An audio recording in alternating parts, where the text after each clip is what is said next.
All right. Whenever I'm a type A personality, and I can honestly say that when it comes to the idea of not taking action, it rubs my fur the wrong way. It makes me feel like I've decided to roll over and show my belly, to give up. And that's not necessarily a fun place to be. It's frustrating, right?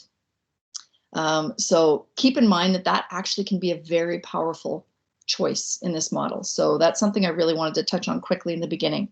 So what we're going to do is define what each of these quadrants are. And what I'll invite you to do in the chat is, if you can please provide an example that you know of. You can either grab an analogy example or something that you yourself have experienced.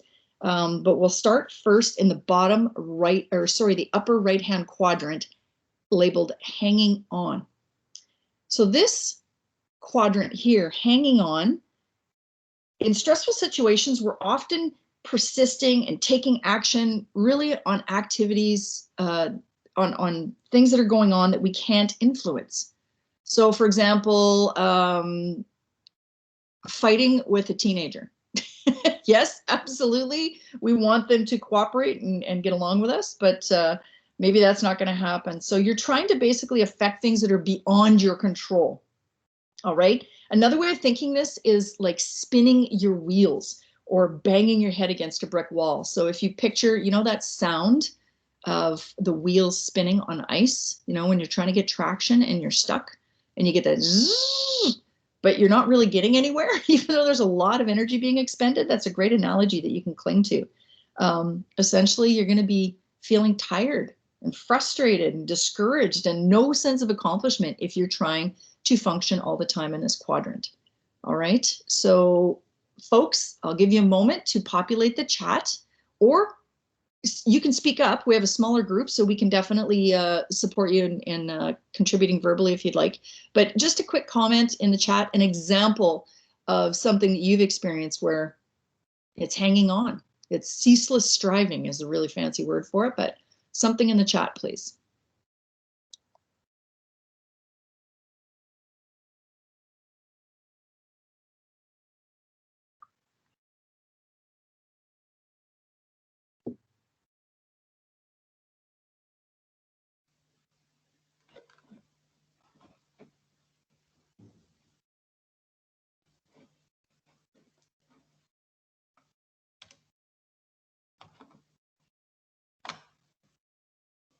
Oh, we have a hand up. All right, we're trying to unmute everybody here. See if we can get folks commenting. Much more effective.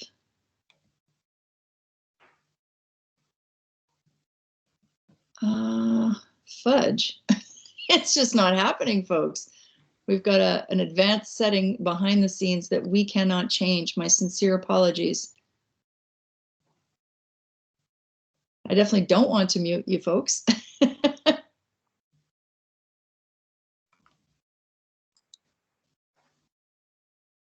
Yeah, my apologies. We'll try and work on that in the background. But what I'd ask of you right now is if you could just put your response, an example of hanging on in the chat, please.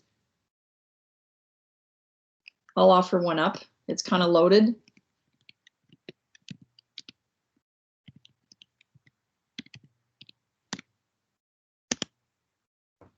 A toxic relationship. So that could be trying to force something to work, you know, that square peg into a round hole. That's a great example of hanging on when that relationship, yeah. I know, trying to bring in all kinds of sunshine to this webinar today. But yeah, or an ineffective workplace relationship. You can bring your best effort forward, but maybe that person is just processing their own stuff and there's no way you're going to get through to them. So carrying on and doing your job to the best of your abilities. I can appreciate sometimes in work environments, it seems like, you know, there's a shackle around your ankle when you're working with a team member that just doesn't want to be there. But how you respond to that is where you start shifting into a healthier way of functioning. So hanging on, ceaseless striving, spinning your wheels. Now, giving up. That's the other one I want you to check out. Quitting or giving up. So that's the bottom left, which is where you have control, but you don't take action. All right. So start to think about an example. I'll give you some more of a definition, and I'll get folks to contribute examples in the chat, please. So giving up. So yeah, the feelings you get when you're functioning in this quadrant is you're feeling helpless or you're feeling hopeless. And you're essentially choosing to not take action in areas that you could have an effect on this. You could have a positive impact on your stress, but you give up, you throw your hands up, and that does happen. That does happen. So I'm looking for some examples of this.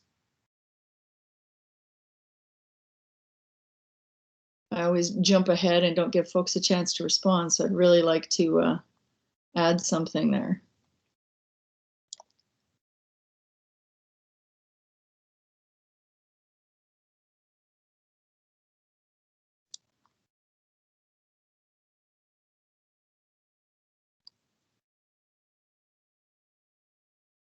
All right, something that I can offer up here is, for example, you are spending way more money than you're making. All right, now I'm going to sound like your mom lecturing you about your spending habits. But say, for example, you're spending way more money than you're making, and you're deciding, you know what, there's no point in looking at my credit card statements. I'm so in the hole. The hell with it. You know, you can't take this money with you when you die. It's probably not the best response, but you're giving up on an opportunity to manage your stress in an effective way. So that's just one example, you know, how you're maybe spending your money, and you do have a chance to maybe consolidate your debt. Look at other options about earning a bit more scratch on the side, whatever the case may be, just to manage your stress at the time. So that's just one example, but quitting or giving up, that can mean something different to a lot of different people.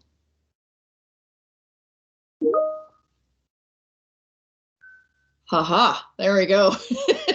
So somebody's parents have experienced that, you know, there's a conflict between the two of them. So there's probably a couple layers of stress there, right? Financial frustration and debt, as well as one person not seeing the other person's point of view, possibly. Yeah, absolutely. Huge stressor. Absolutely. Financial instability can be a huge stressor for people, but there's a number of ways you can do that. Shameless plug for our there we go. We got somebody who got bumped out. Thank you for rejoining.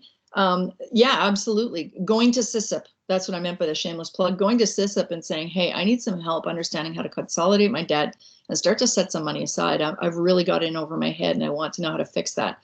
That's what they're there for, you know. So that's an example of finding a resource that understands the CAF culture, but universally has lots of tools to help you go in any direction you want that will minimize that stress. So that's just an example. Yeah, huge stressor for sure. Or giving up, you know, I made the joke about teenagers. So I have two tweens, kids getting into their teens, and they're starting that sassy pants routine. And honestly, it would be too easy to say, to heck with it. You think you know better? Just do as you please. Come and go as you please. Do whatever you want. But there is some control. Setting some boundaries, letting them stumble and stub their toe in a safe boundary way might be a more effective way, as opposed to letting them run wild and then either the police bringing them to my door at 15 or or the neighbors not being terribly fond of us. So yeah, it's a compromise. Quite often that's what's going on there, is recognizing, okay, where can I have an impact? You know, let's not bite off more than we can chew. So let's continue to define the nice green quadrants. These are the ones that we're working towards. So acceptance and letting go, bottom right hand. This is when you have no control and you don't take action. So comments in the chat. The thought of that, does that sound like a successful approach to take? How could that be a positive? How could that alleviate your stress? Looking for comments in the chat. How could acceptance, having no control and not taking action, how could that be a positive thing on your stress?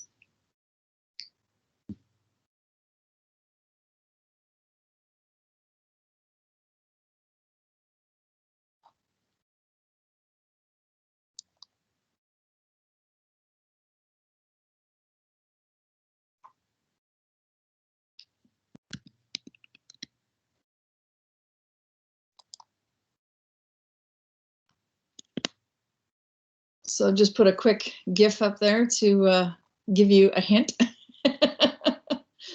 All right. So maybe in your mind, you're thinking that some of these things like acceptance, they sound like huge tectonic shifts in the way that you do things. Um, yeah, you let it go. Don't let it bug you. Right. Water off a duck's back. Hakuna Matata. Woo-saw. All those funny things. That might be just in the moment. You're trying to find a place where you can feel grounded and make better choices. I think it's the Marines in the US. They say embrace the suck. Sometimes you just have to, and find out, where you can have those little victories, abdominal breathing, for example. That's part of, acceptance and shifting into mastery. So absolutely. Ignorance is bliss. Yeah, it might come to that sometimes, actually. Not my circus, not my monkeys. It's not that you're being passive or indifferent, but you recognize that maybe I just need to listen to my friend vent. I don't need to engage and try and solve it for them or rescue them from whatever they're going through.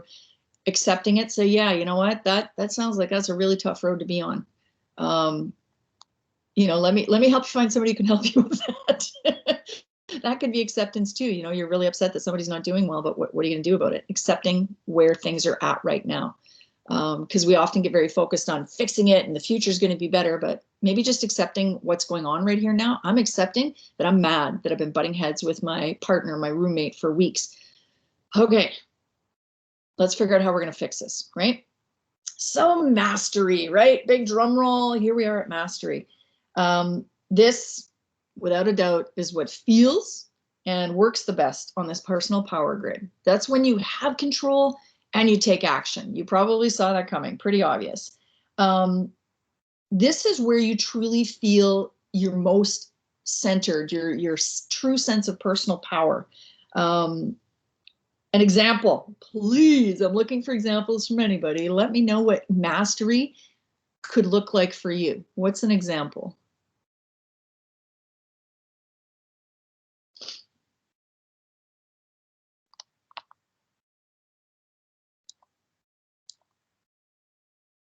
Just going to drop a handout here in the chat for you as well. So this is the personal power grid explained in and out intimately.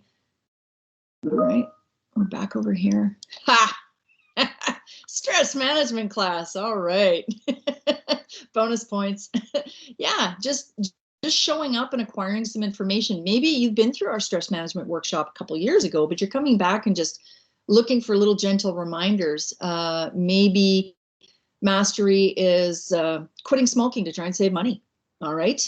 It could be, I get enough, I do unit PT, but that's not frequent enough. And maybe it's a little too hard on my joints to work out like that every single day. So I'm also going to incorporate some walks or some inline skating or cycling just to wind down at the end of my day. So that could be something. So there's lots of great examples out there. I'm just going to send out that handout on the personal power grid. So that's a really good one there. Just as a quick reference. So it's not that you're always going to have it figured out. This is a very fluid model. You folks need to keep that in mind. So again, even part of mastery is not being so hard on yourself. Mastery really does start with addressing those internal stressors, that negative self-talk, those mind traps, the personality types. Usually I get myself in a ton of trouble when I'm being my good old type A self, forging ahead, not delegating, not communicating, and thinking I'm going to do it all myself. And then I wonder why I'm such a basket case a couple of weeks later, because I've tried to do it all alone and there's no more gas left in the tank. And so the minute I accept that maybe I didn't make some good choices a couple of weeks ago, but I have a chance to switch that around now and ask for help, communicate my stress, that's when you slide into mastery. It sometimes is quote unquote as easy as that. And that's why I chose easy earlier when I talked about that internal stressor control. So yes, one of our participants had very cleverly mentioned this earlier. Actually, before we go to the Serenity Prayer, what I wanted to ask the group, please comment and contribute. Describe a role model who demonstrates mastery and acceptance. So sometimes it's hard to find it within ourselves, but we think of an individual and the qualities that they have. And so that's what I'm asking for here in the chat. is please provide some examples of what that person looks like, acts like, you know, when you think of them. So somebody that you admire and seems to have mastery and acceptance in their life, what are they like to you? How would you describe them?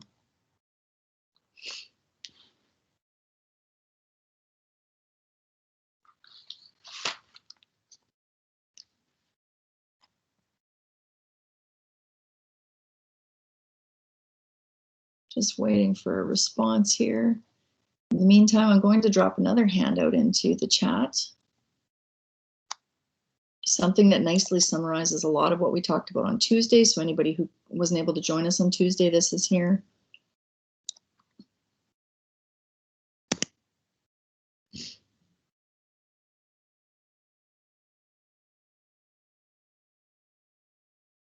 I'm waiting for that feedback, keeping in mind that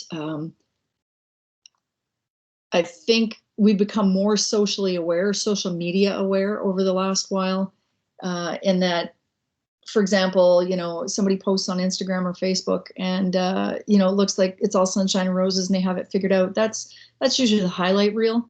Or when you talk to people and they say, yeah, everything's fine, it's good, it's awesome, you know, but we've all seen that meme probably of like there's flames in the background, you know, a burning dumpster fire going on. So yeah, we need to recognize that not everybody has it figured out all the time, but there are some people that try to at least maintain somewhat of an equilibrium. We can learn from them. So someone who is proactive, yeah. Oh, all right, absolutely. In a work context, a leadership context, someone who tries to encourage and mentor their subordinates. Yeah, it doesn't take crap or excuses from anybody. Okay, so there's an amount of assertion there that I'm hearing, that somebody who's assertive, maybe not necessarily, you know, choose somebody out just because they themselves are in a bad mood, but they're saying, no, you know what, I'm holding you accountable. I need you to be accountable to this. You're gonna improve on this, and we're gonna follow up on that. Possibly that's what you're referring to here. But yeah, someone who's proactive, so gets ahead of it, as opposed to waiting to it tumbling down on their head. Yeah, absolutely. Thank you for confirming that for me. Yeah. So those are great qualities to have when you have mastery and acceptance. You don't just kind of let life happen to you. You try to plot your course as much as you can, certainly internally. So that's a great example of someone with mastery and acceptance with what's going on, right? So yeah, serenity petition or serenity prayer, that's a powerful one. Accept the things I cannot change. There it is right there. The courage to change the things that I can. So working towards mastery, what can you control and what can you take action on? And the wisdom to know the difference. So in fact, there's that acceptance again. You're pausing and saying, okay, what really can I move forward on? What's the best use of my resources, my time, my energy, my mental effort? Very important there. All right. So this is where I'm going to be handing it over to Kevin. It's really important to tap into those resources that are out there. That's my final comment on my piece. And I've got some more great handouts coming in from Kevin. So yeah, dig in, folks. We're just over halfway there.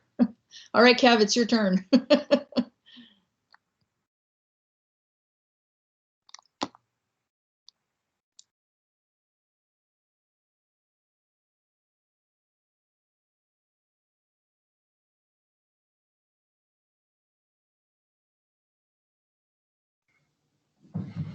All right, so we have accepted what is. We are now going to create a vision of what we want. We want stress management as a lifestyle. Then we are going to take action and make it happen. So let me ask, and just if you could raise your hand, how many people manage their time in some way? So if you just click raise hand, if you do manage your time in some way.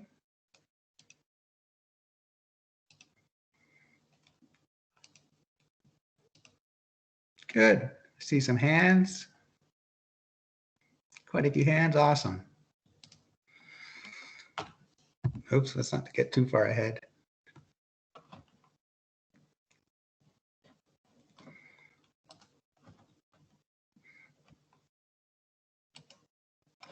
So what are some benefits of managing time?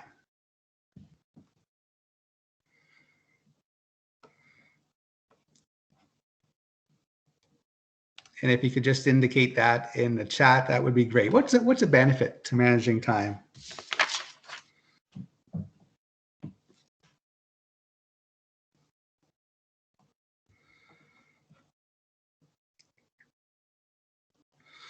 Organization, puts you in greater control, reduces that stress and anxiety. Lots of different benefits. Now, would there be anything that might prevent you from managing your time effectively?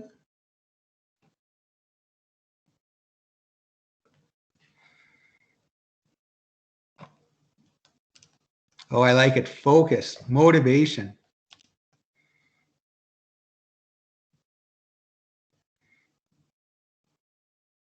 Nice.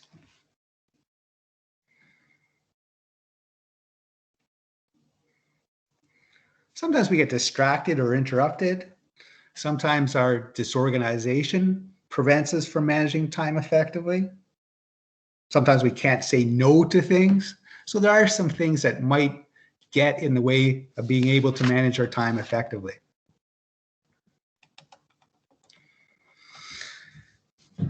But time management fits into the mastery quadrant of the personal power grid. So we have control and we're taking action.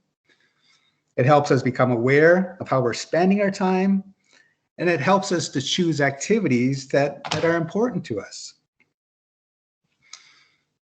So in the chat box, Trina's going to set up a poll. And if you could just indicate with a thumbs up which of these time management tools you use, that would be great. So there's 4 of them. We have notes and checklists, calendars and appointment books, plans and priorities, and rules and goals. So if you could just put a thumbs up for the ones that you use, and it might be more than one.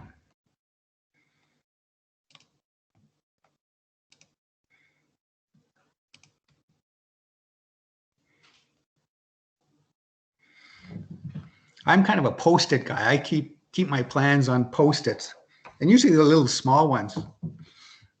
If I can't fit it on my Post-it, then I can't do it in that day. Although sometimes those Post-its get pretty jam-packed. All right, so we got lots of, kind of all over the board here. People using lots of these resources, lots of these approaches to time management. That's good. So the best time management approach is the one that you actually use. So with those first 3 approaches, you have a couple of options. You either increase the amount of time available, you work longer hours, or you do more in the time available. So you work faster. So the third approach was made popular by Stephen Covey, and he talked about our lives being divided into a variety of roles, and all these roles make a demand on our time. So we could be a father or a mother, a son or a daughter, a sister, a brother, an employee. And all these roles make a demand on our time. So if I'm just to kind of give mine here, I am a father, I am a son, I am a coach. I have to look after my stress, so my goals. I have to show interest in my son's activities. I have to keep a close relationship with my brother, stay in touch with my mom, be able to get along with my colleagues. And so those goals are based on my roles. And then our activities are based on the goals. Okay, so in order to look after my stress, I have to exercise regularly. By showing interest in my son's activities, I'm going to coach his team. I'm going to have lunch with my brother. I'm going to call my mom, and I'm going to do some workplace mentoring. Okay, so the activities are based on the goals, and the goals are based on the roles. So this is all connected. So this approach helps us to focus on the important people in our lives, and it helps us meet those work responsibilities and helps us maintain a healthy balance between our work lives and our personal lives.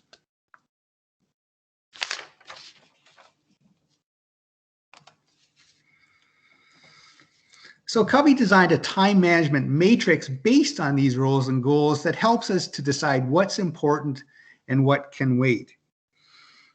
And in the chat, Trina's going to upload a little activity that can help you determine where you're spending your time. But if you look at this, we've got 4 quadrants. So quadrant 4 is wasteful. We'll start with wasteful. So activities in this quadrant are simply a waste of time.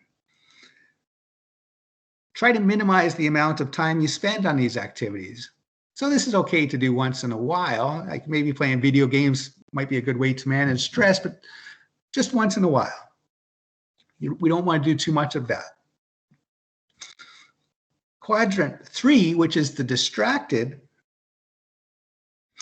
is often the result of someone else's sense of urgency. So if we are putting most of our priorities here, we're going to feel rushed. There's going to be a lack of satisfaction. Quadrant 2, so it's in the top right here, is important, but not urgent. So this is where we should be spending most of our time. They're important, but not emergencies, which is sometimes why they're not priorities. But if we begin to prioritize the activities here, we'll feel more satisfied. If you're not spending a lot of time here, begin slowly and build upon it. The last quadrant, so quadrant 1, so important and urgent, these activities should take first priority, as in do now. They need to be dealt with immediately. They're important, but it can feel like emergencies all of the time. So if this is where you're spending a lot of time, you're going to be experiencing stress. So try to reduce the time here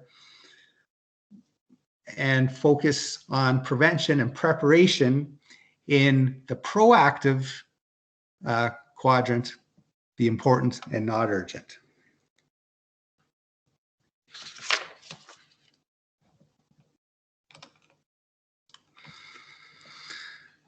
So one approach that would fall into the quadrant 2, proactive, is this idea of work-life balance.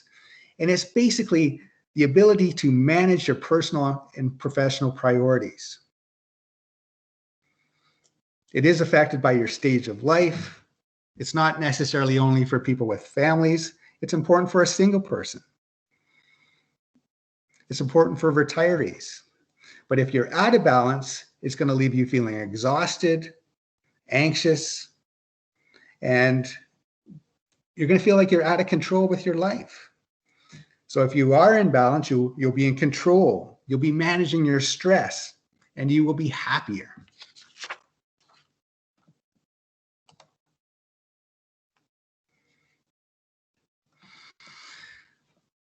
If we think about time, basically your time is your legacy.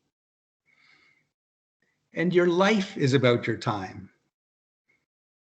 You can be replaced at work, but you can't be replaced by your family. If you want to fast forward a few years and you're on your deathbed, I think in most cases it's not going to be your boss and your HR person by your bedside. It's going to be your family. So family's really what's important here.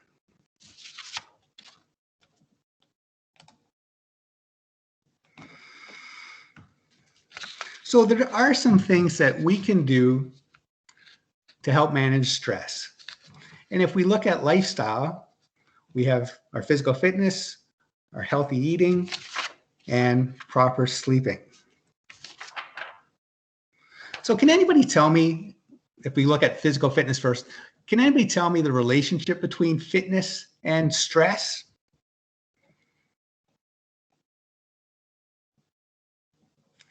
Is there a connection between the two?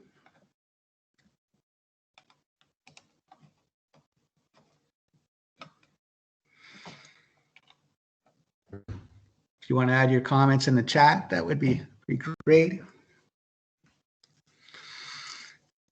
Essentially, fit individuals have sizably smaller stress responses than unfit individuals. They're going to have more efficient coping systems. They're going to have inoculation to the repeated stressors. They report lower stress levels. And actually, biologically, exercise seems to give the body a chance to practice dealing with stress. It enhances your ability to cope with future events. It helps relieve the stress of past events. And it enhances your sense of mastery. You are in control. You are taking action through your ability to manage stress.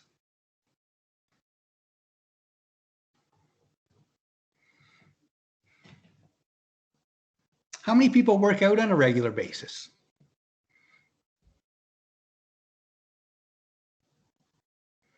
Oh, good point. Sometimes if you are overwhelmed or stressed, it may be that you have no motivation.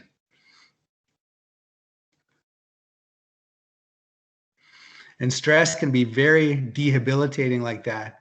I find, sometimes I have to push myself in order to get the workout, in order to be able to manage my stress. So it can be a tough predicament to be in.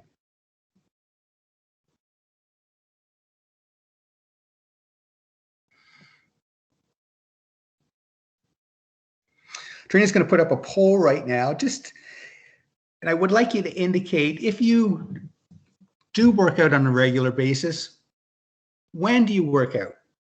So we're going to give you a couple options, three options. We have morning, noon, or evening.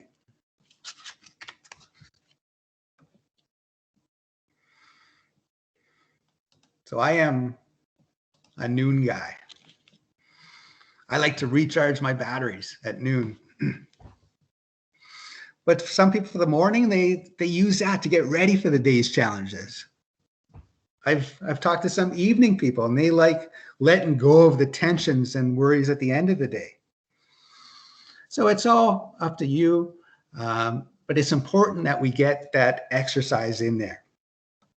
Okay, what about nutrition? Do you think there's a connection between nutrition and stress?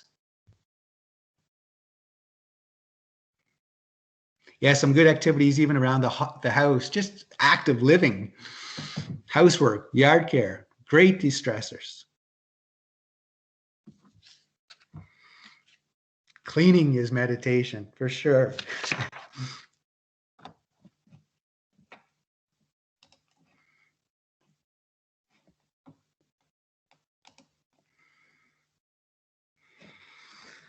Well, stress can affect when we eat, how we eat.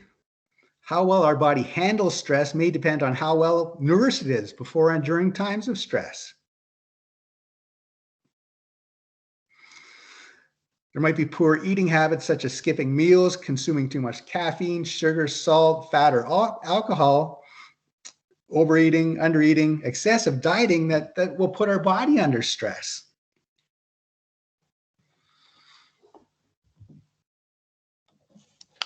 So nutrition can have a huge effect on our stress.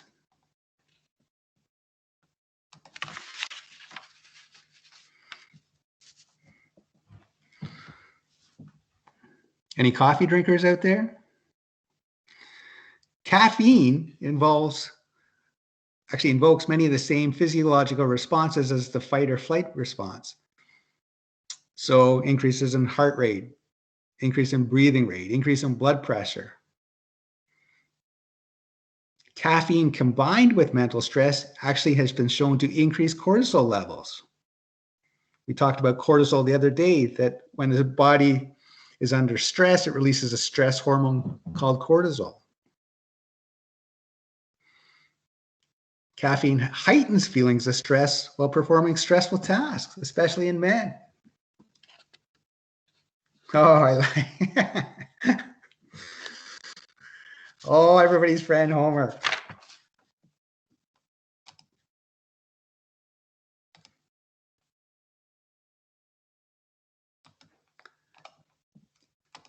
There are some things, oops,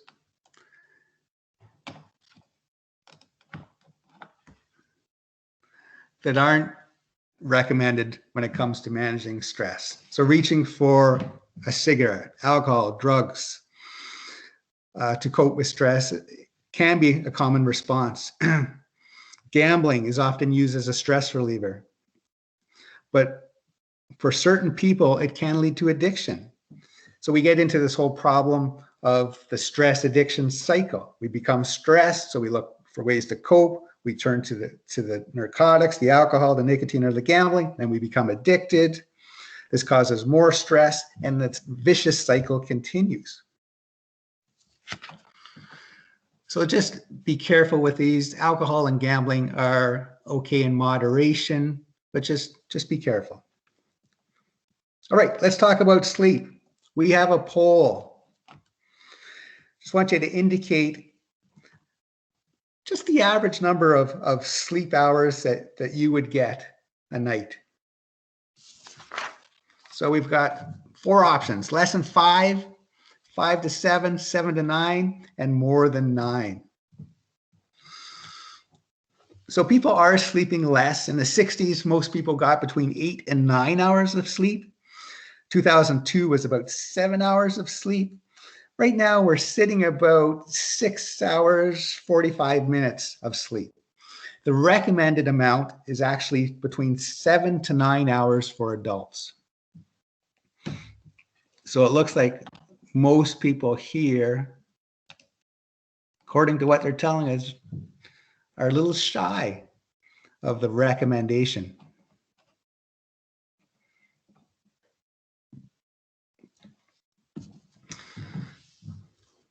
So the chronic release of stress hormones caused by deprivation of sleep affects your immune system, making you more susceptible to colds, to infections.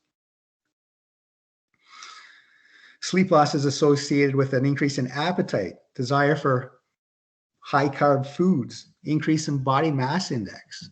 So there's lots of negative spin-offs to not getting the amount of sleep that you should be getting.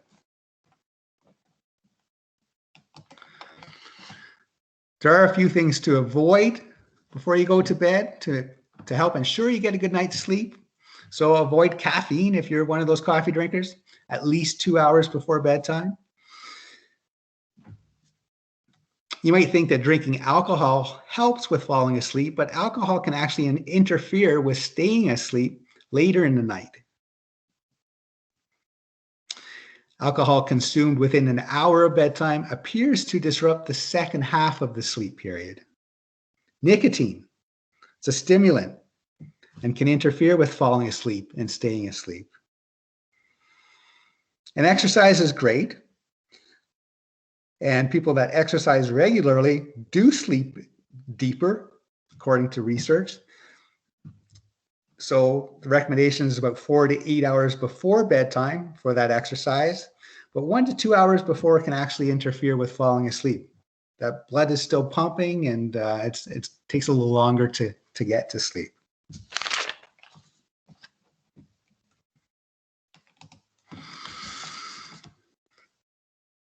All right, so lots of different strategies here, just quick strategies in terms of stress management. Laughter is fantastic. It's one of those things where it increases the heart rate, respiratory rate, oxygen consumption. And one of the things that's kind of been a recent success is laughter workshops. And people come out of there laughing away and feeling good about themselves. Breathing is fantastic for you. Halt. So if you're hungry, angry, lonely, or tired, that's going to affect your stress levels. So often do that question. Do I need to eat something? Am I angry? Am I lonely? Am I tired?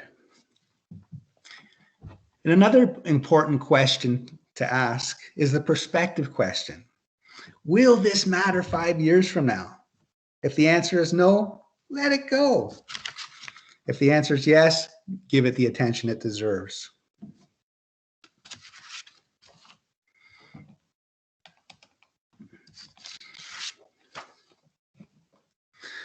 Right, so breathing is an excellent tool when it comes to managing your stress. This is just a quick little activity here, and maybe we'll try it for 30 seconds or so. So the idea here is that you hold for 4 seconds, you inhale for 4 seconds, you hold for 4 seconds, and you exhale for 4 seconds. So hold, inhale, hold, exhale. Okay, and when we do that, we can do that. We can breathe in any place. Do this as often as needed. Important to incorporate some positive thinking. And if we can do this, we're in a stressful situation, it'll help us return to the situation in a calm manner.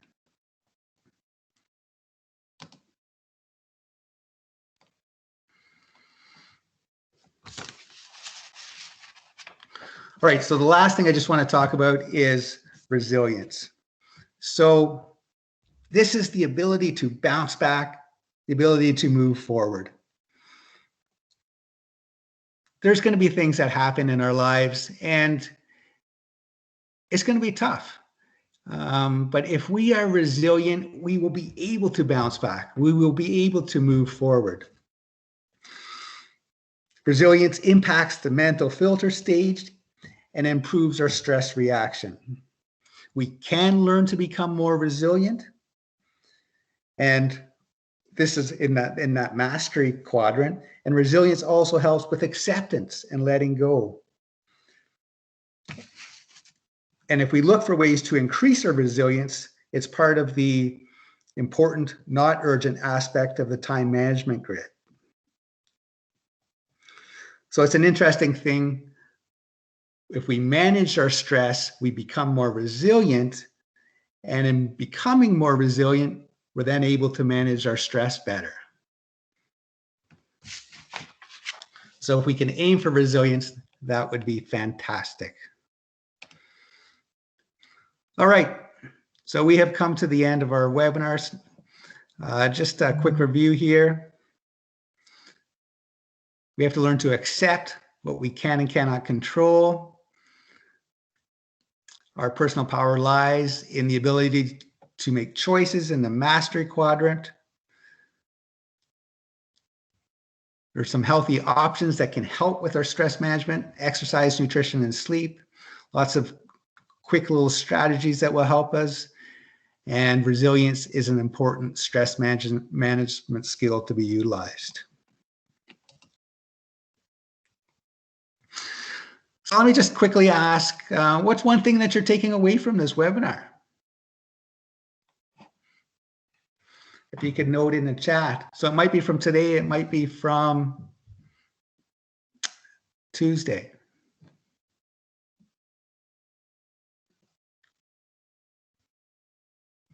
Trina has attached the stress management document in the chat.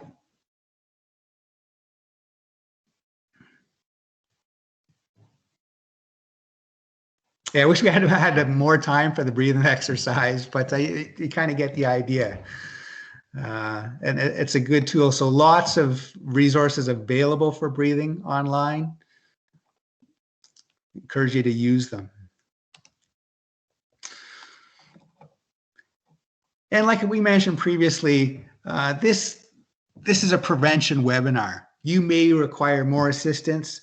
So there's some resources available here. SIFMAP, right at the top of the list there, is a 24/7 resource that we encourage you to use if you need it.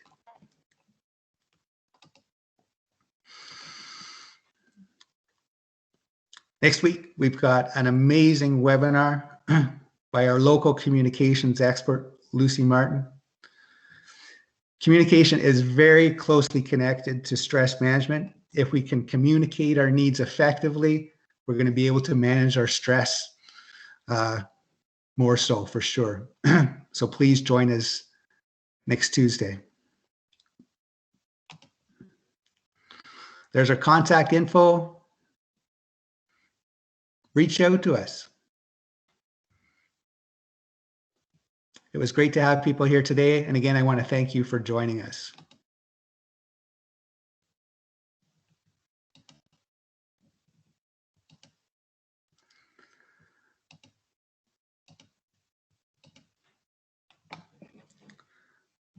If there's no questions,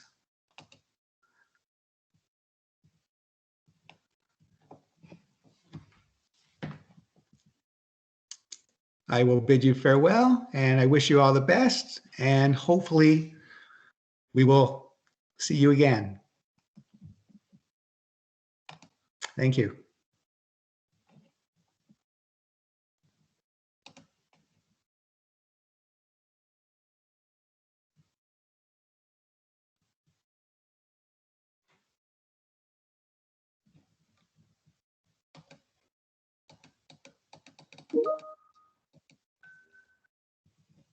Thanks, everyone. Great to have you here.